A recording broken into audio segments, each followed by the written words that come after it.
நியாயப்படி இதுல இந்த சங்கர மணிகண்ட, ஆனந்த், ராஜா, கண்ண, பிரபு இவங்களெல்லாம் தாண்டி முதன்மை குற்றவாளி யாருன்னா, எனக்கு அதிகாரிகள் தெரியும், எனக்கு மேல பழக்கம் இருக்கு, தலைமைச் செயலகத்தில் ஆள் இருக்கு, ஐபிஎஸ் பேசுறியா, ஐஏஎஸ் பேசுறியா அப்படின்னு சொல்லி திமிரு காட்டி பொய்யான புகார் கொடுத்தால அந்த நிக்கிதா தான் A1 குற்றவாளி. அவளை ஏன் கைது பண்ணல அப்படிங்கிறது நீதிமன்றம் கேட்டிருக்காங்க. நிக்கிதாவை ஏன் இதுவரைக்கும் கைது செய்யல? அவ இப்போ வரைக்கும் வேலை பார்த்துக்கிட்டு இருக்கா.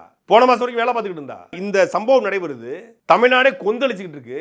அவ உட்கார்ந்து பேட்டி கொடுத்துட்டு இருக்கா. அதை ஒரு தொலைக்காட்சி எடுத்து பேட்டியா போடுறான். அவ பக்கம் இருக்க நியாயமா அவள் வந்து நான் என் வீட்டில் பூச்சி எறும்பு வந்தா கூட நான் பிடிச்சி கொண்டு வெளியே விட்டுருவேன். ஆமா, எறும்பு வந்தா நாங்கெல்லாம் பிடிக்கி நசுக்கி வாயில சாப்பிட்டுருவோம். எறும்பு வந்தா கூட இது பண்ணி விட்டுருவேன். எறும்பு மேலே ஏறினா கூட எடுத்து கீழே விட்டுருவேன். ஈரும்பு கூட நான் இது பண்ண மாட்டேன். அவள் என்னம்போ பெரிய பாரிவள்ளல் பரம்பல் வந்த கடைசி வாரிசு மாதிரியும், மயிலுக்கு போர்வையை போத்தி விட்டு அப்படி போற மாதிரியும் அவளை உட்கார்ந்து இது பண்ணிக்கிட்டு இருந்தாங்க. ஒரு கொலையை பண்ணிட்டு எந்த குற்ற உணர்ச்சியும் இல்லை, ஒரு குற்ற உணர்ச்சி கூட இல்லை. ஆனா இன்னைக்கு வரைக்கும் 7 மாசம் ஆச்சு. அவ பொய்யான புகார் கொடுத்திருக்காங்கிறது காவல்துறைக்கு தெரியாதா? அவ பொய்யான புகார் கொடுத்திருக்கிறது யாருக்குமே தெரியாது. ஏன் அவளை கைது பண்ணல?